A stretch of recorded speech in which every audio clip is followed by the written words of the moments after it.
J'ai appelé le président de l'Assemblée nationale à 16h30. Non, s'il vous plaît. Je veux juste faire des précisions avant de démarrer. Parce que ça, je ne vais pas le montrer dans la communication, s'il vous plaît. Okay. Ça, je l'ai appelé à 16h30. C'était pour demander à ce qu'on démarre. Parce que les gens sont en train de véhiculer l'information comme quoi c'est nous qui bloquons. Et c'est inexact. Et je viens de le rappeler, il descend tout de suite parce qu'il y a... Et on avance. Maintenant, ce qui est en train de se faire, on y viendra tout de suite. Nous sommes d'accord? Mais vous avez vu par vous-même, hein? Très bien.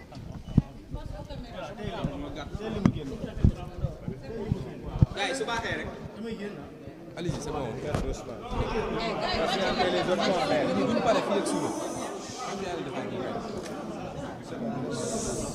Allez-y, président. Voilà, bonsoir à...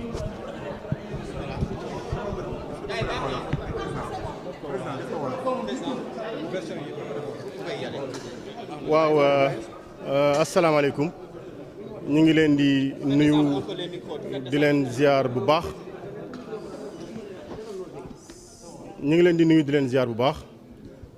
sunu ñëw fii wax ak yéen nag du lenn lu dul indi gindeeku parce que seen yenn collègues journalistes ñu ngi bind message di wax ni dañoo dégg ni ñun waa Yewwi ñoo bloqué les travaux au niveau de l'Assemblée ma bëgg wax ni loolu amut yoon dafa wax ni 1 heure avant démarrage yu session bi président de groupe yi dañuy déposer les listes bu ñu noppee ci loolu li ñuy déposer mooy la composition des membres du bureau bi nga xam ne dañ ko war a jàllale par élection de liste lii mooy li yoon santaane bi ñu ñëwee ci suba déposer nañu sunu déclaration de constitution de groupe intégralité wu député yi bokkoon ci Yewwi Askan Wi déposé na parce que ñun dañoo lancé benn communication wax député bu bëgg a bokk ci biir groupe bi na nga inscrire tous se sont inscrits mais nañu nangul mbir groupe bi dafay liggéey ak conférence des leaders te groupe bi am na souveraineté am na maqaamay tànn kan lay jox poste wala kan la ko dul jox kooku c'est la liberté du groupe mën na ko def par consensus mën na ko def par démocratie majoritaire déposé nañ nag sunu liste bi ñu proposé pour le bureau en partant du quotient bi nga xam ne bi moom la yoon wax ni képp koo xam ne kii da nga am ay député ci anam bii bu ñu defee répartition quotient bi lii nga mën a am ci bureau assemblée nationale. li fi am nag bañ ko déposé ba léegi ñu ngi toog di xaar te à partir du moment où déposé nañu li des mooy def consolidation bind loolu lépp indi ko ci bureau assemblée nationale ci plénière bi wax ne liste bi lii la ku contesté nga contesté. président assemblée nationale def suspension de séance pendant 1 heure de temps ñiy waxtaan bu ñu déggewee xayrun bu ñu déggewul xayrun bu fekkee am na yeneen lu fee def ñu def ko foofu mais lii la yoon santaane mais ñu déposé suñu liste ba pare ñu jël ko informé ci ay nit parce que nit ñaa ngi wax ni diw diggu na alors que le secret du dépôt on ne l'a pas assuré ici et ce n'est pas la première fois donc ils ne nous ont pas assuré le secret du dépôt ba nit ñi jot nañ ci ba ñu ngi ciy def ay négociations ci ay groupe yu war a fat ay nit dugal leen ci fii affilié apparenté wu fii wala apparenté wu fee ba ñu ngi xëccoo ay député ndax ñii nee nañ bu ñu dugg ci groupe sangam dañ leen di may ay poste ñi leen kaay leen ci ñun ngeen yokk ñu doole. lii lañ wax ni ñun on n'a pas de problème ñun Yewwi on a travaillé sur toutes les options et toutes les options nous conviennent li ñu yoon may dañ ciy taxaw li ñu bëgg a def nag ñëw ci biir bureau assemblée ci plénière bi yëkkati ay débat wax ni dañuy modifier waat la constitution bi nga xam te ni bii moo wute ak dépôt bi 53 yi defoon ñun dañuy defar recalcul à partir du moment où des gens ont dit que dañuy démissionner kooku yoon mayewu ko mais la bu ngeen seetlu tout de suite loolu moo naan xew ci biir assemblée bi dinañ ko xeex nag nous on n'a pas de problème ah ñun lu ñu yoon may ci la ñuy yem fi ñu toll nii li ñu yoon may dañ koy jël on boira danañ ko jël ba ni mu jeexee bu weesoo loolu beneen stratégie bu ñu fi mënti lal te wékkuwul ci yoon wékkuwul ci démocratie parlementaire danañ ko xeex ni ñu ko war a xeexee li ci des ma ni bu ñu fekkoon ni ñun dañuy des ci Yewwi nekk 10 députés incha allahu rabbi on calculera avec dignité ma fàttali ne biñ ñuy toroxal fii ci mairie bu Dakar déggu leen benn membre bu bokk ci Yewwi bu jóg wax on est resté digne et cette dignité là on compte la conserver li ñu yoon may dañ koy jël danañ ko doxal li ñu war a xeex danañ ko xeex ci anam bi ñu ko war a xeexe foofu lañ ci yem. est-ce que dafay tekki dañuy bokk ci taxawu Sénégal bokkuñ ci bi yoon ci liste bi ngeen déposé. boole wuñ leen ci liste bi ma tontu leen mu leer mais loolu c'est la démocratie du groupe c'est le groupe qui décide de manière autonome boole wuñ leen ci pour mu leer léegi nag li ci yoon maye na ko règlement intérieur prévoir na ko nañ ci yam ci loolu leneen lu ñu ci def ñun fañ ko war a xeexe danañ ko xeexe li ci des nag moom sénégalais ñooy atte bu fekkee ni am na ñu ne dañuy nekk candidat waxtaan fii jàppale ma fii sotal ma kii daaneel ma kii kooku sénégalais yi lii di xew ci assemblée tout de suite ak ci kanam tuuti dana ko leeral na sénégalais yi toog xaar asalaamaaleykum wa rahmatullah.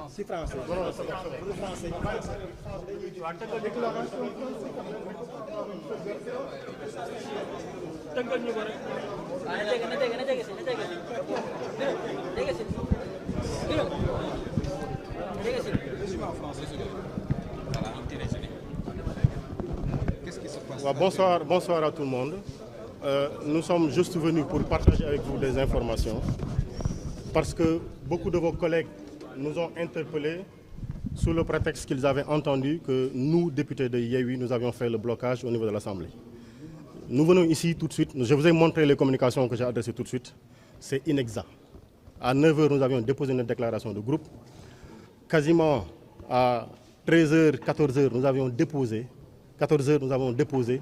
notre projet de bureau, les membres que nous avons proposés au niveau du bureau de l'Assemblée nationale. Ce qui fait le blocage, tout de suite j'ai appelé le président parce que la cloche a sonné à 4 reprises, vous avez entendu. Nous n'avons pas refusé d'être dans la salle, nous sommes venus pour voir, il n'y avait personne dans la salle. Et j'ai appelé tout de suite le président de l'Assemblée pour dire mais qu'est-ce qu'on attend pour démarrer? Parce que nous on est prêts. Et sous le prétexte qu'il y a des réglages à faire, des réglages sur quoi? Wallu dépose ses membres du bureau, Yewwi dépose ses membres du bureau, Benno dépose ses membres du bureau, ils consolident, ils amènent la liste. Si tous les députés sont d'accord, on vote. S'il y a désaccord, on fait une suspension de séance, on discute. S'il y a accord, ça va. S'il n'y a pas accord, on travaille sur ce que la loi nous permet de faire. Donc, il n'y a pas de discussion à avoir après sur ça. Il n'y a pas de stratégie. Il n'y a pas de choses à faire. C'est la procédure régulière devait être suivie. Non, on n'a pas discuté de prétexte. Je vous dis simplement que nous, on a déposé à temps. Le prétexte qui est avancé, c'est que c'est nous qui faisons le blocage. Constatez-le vous-même, nous ne faisons aucun blocage, nous avons déposé. Et nous n'avons plus rien à déposer au niveau du secrétariat général. Donc aujourd'hui, la balle est dans le camp de l'administration de l'Assemblée et du président de l'Assemblée nationale. Et s'il y a des négociations à faire, qu'ils continuent de faire leurs négociations, ce n'est pas la première fois. Mais je dis simplement, ce à quoi nous nous attendons, c'est le respect strict de la loi. Nous avons déposé une liste de 53. Les collègues députés sont libres de rester dans le groupe ou de partir parce que s'il vous plaît, parce que la loi le leur permet.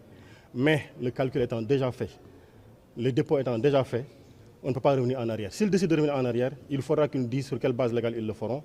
En tout cas, nous, ce que la loi nous donne comme droit, nous allons rester debout pour le prendre.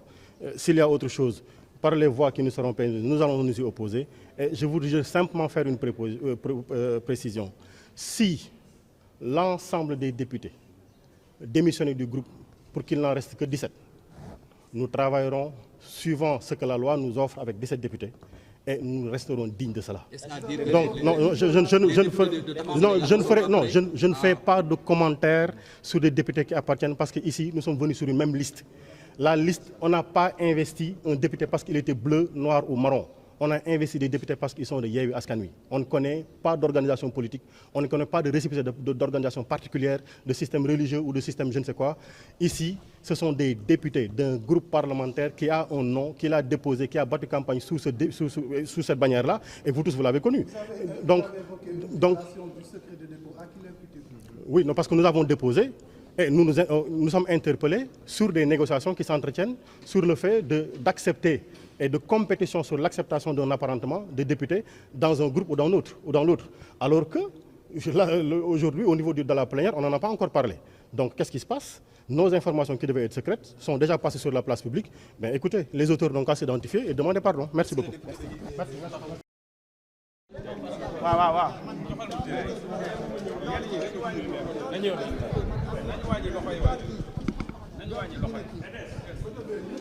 Joma Sénégal.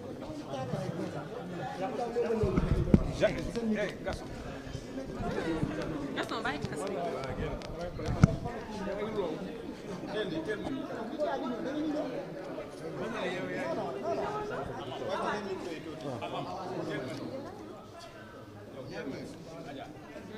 c'est bon.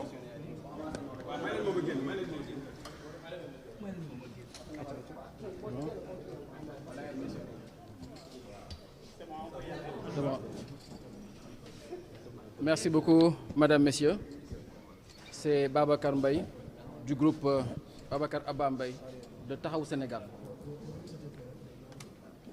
Nous avons voulu nous entretenir avec vous puisque nous venons devant une situation inacceptable de renoncer à notre présence dans le groupe parlementaire Yewwi Askan Wi. Il se trouve que depuis quelques semaines, le groupe parlementaire travaille sans nous.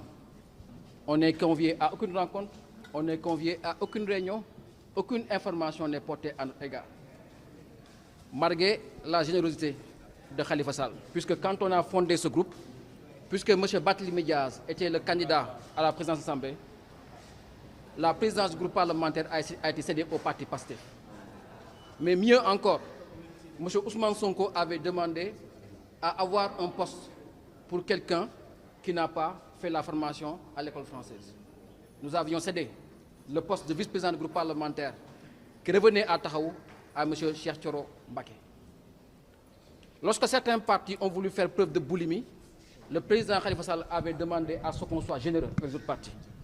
D'où la présence du parti PRP comme président de commission, d'où la présence du parti PEMDA comme aussi président de commission.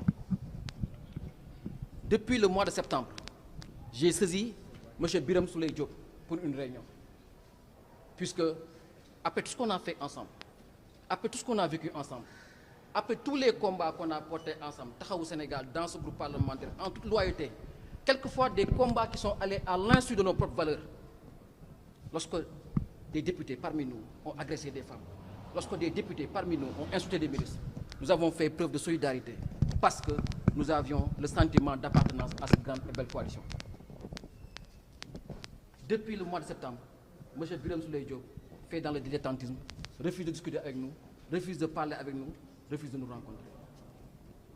Au début du mois d'octobre, je l'ai relancé pour lui dire que M. Diop, je ne parle pas à vous en tant que responsable politique, je parle à vous en tant que président de groupe parlementaire. Un groupe parlementaire composé d'hommes et de femmes qui sont d'égale dignité, dont certains sont mieux formés que vous, plus âgés que vous, plus expérimentés que vous. Je pense que le respect recommande de répondre et de discuter avec les gens. Il n'a pas répondu jusqu'à hier soir, où par l'intermédiaire d'un député, il a mis une note dans le groupe WhatsApp, où il demandait à tous les députés qui souhaitaient rester dans le groupe parlementaire Yewwi Askan Wi d'aller s'inscrire. C'est une démarche inélégante, discourtoise. Mais nous avons fait fi tout cela. Nous sommes allés nous inscrire tous. Parce que pour nous, Taxawu, ici, il n'y a pas de Taxawu, il n'y a pas de PUR, il n'y a que des députés de Yewwi Askan Wi. En nous réinscrivant dans le groupe, nous avons réaffirmé notre allégeance à cette belle coalition, à ce groupe parlementaire qui est Yewwi Askan Wi. Lorsque nous sommes arrivés ce matin, nous avons fait encore mieux.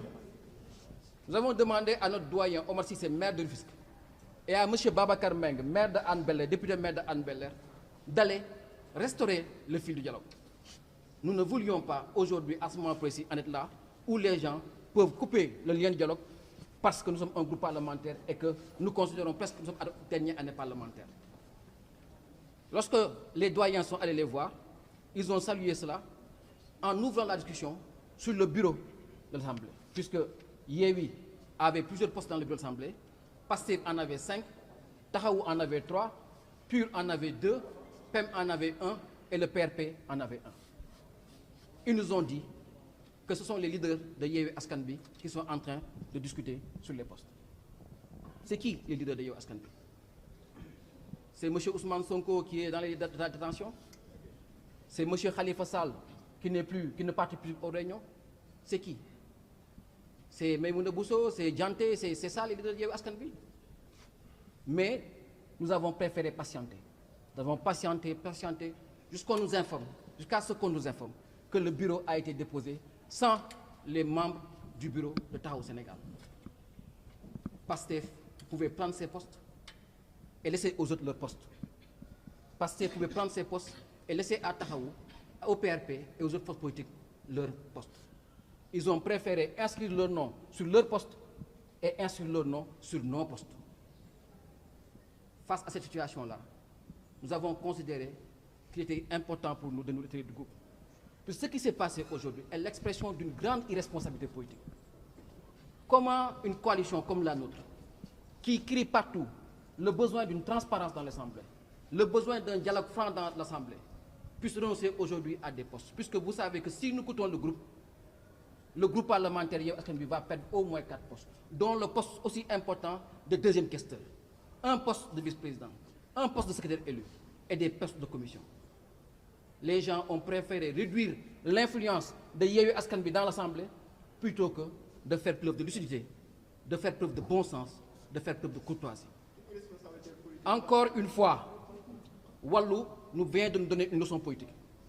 Puisque Wallu avait dit que tous les gens qui sont candidats ne resteraient pas dans le bureau de l'Assemblée.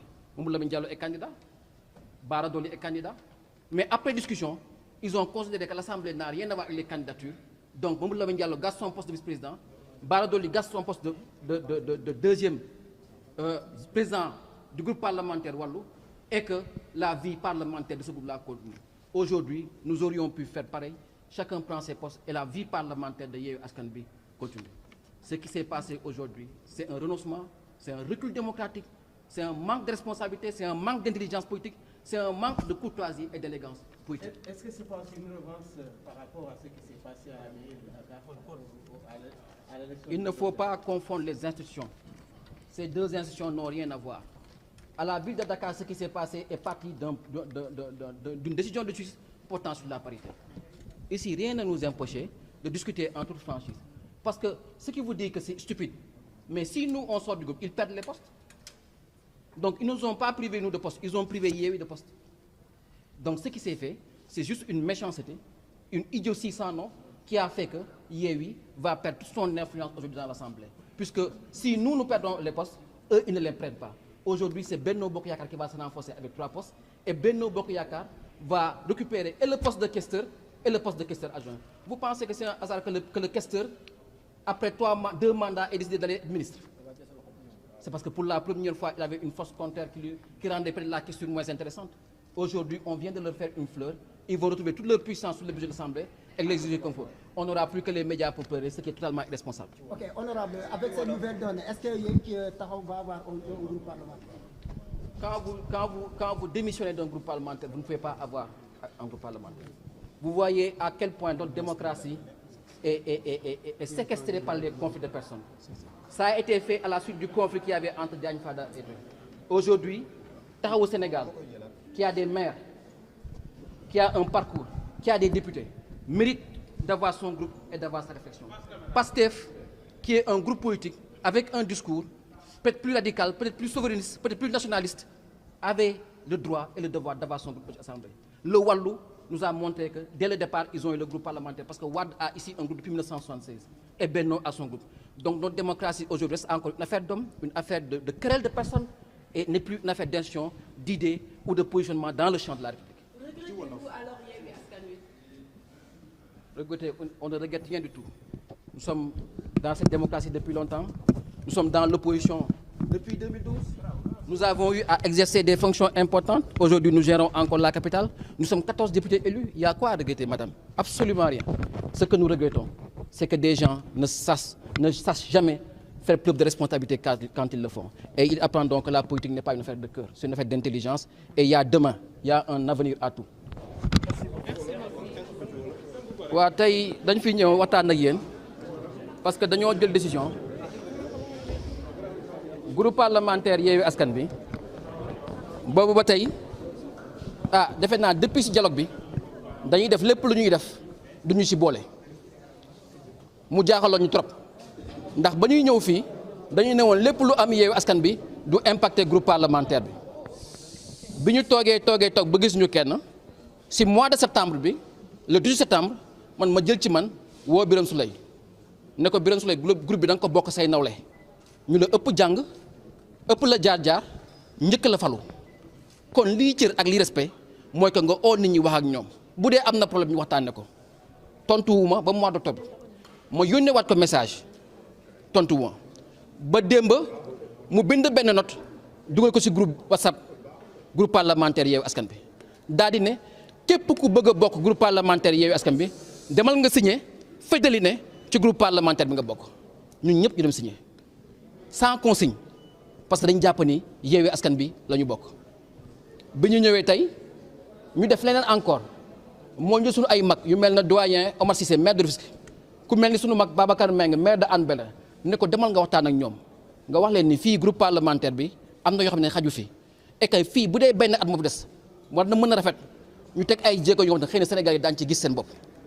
ñu ne ñu waaw d'accord ñu koy waxtaanee ñu leen parce que lu jëm ci bureau bi da ngeen am seen ay postes yéen Pastef am ngeen 5 postes am ngeen président groupe parlementaire vice président groupe parlementaire vice président assemblée am ngeen ñaari commission am ngeen questeur adjoint kon yéen bu ngeen amee seen ay postes kay waa yaa xayti ñun ñu am ñett vice président secrétaire élu ak benn commission xanaa ngeen delloo ñu suñu ay postes waa PUR jël seen ay postes waa PEM jël ay seen ay postes waa PRP jël seen ay postes ñu ne ñu leader Yewwi Askan Wi ñu ngay waxtaan leader Yewwi Askan Wi kan la léegi Ousmane Sonko mu ngi ci ndogal Khalifa Sall bokkatu ci kan mooy leader Yewwi Askan Wi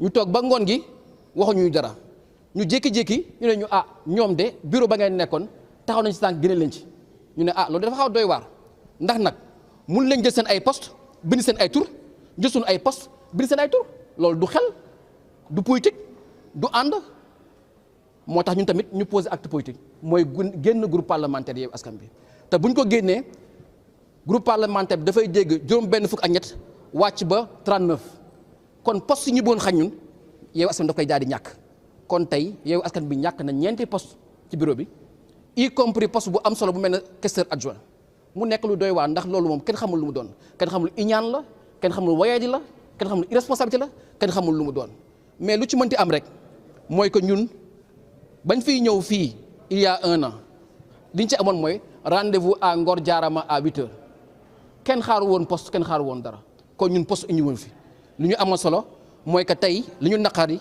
mooy que groupe parlementaire Yewwi Askan Wi ñàkk na influence am ñàkk na contrôle sur le budget ñàkk na ay poste ñàkk na temps de parole et c'est extrêmement dommage pour la démocratie du Sénégal loolu la ñuy naqaru non bu ñu jaawalee lu ñu bokkul ndax fële décision de justice la jóge tey mënoon naa jàpp ni fayu la bu fekkee ñoom poste dañu koy jël mais poste dañu ko ñàkk waaw yow poste yi nga xamante ne yow mënoo ko jël mais jox ko ñu ko moom mais nga ñàkk ko ku ko jël Benno Bokk Yaakaar moo ko jël kon ku ñàkk tey Yewwi Askan Wi moo ñàkk tey opposition Sénégal moo ñàkk tey acte bi ñu fi posé acte irresponsabilité la ndax ci biir ay institutions kenn du xalaatee nii kenn du jëfee nii kenn du waxee nii et c'est extrêmement dommage. Abba Mbaye Taxawu Sénégal.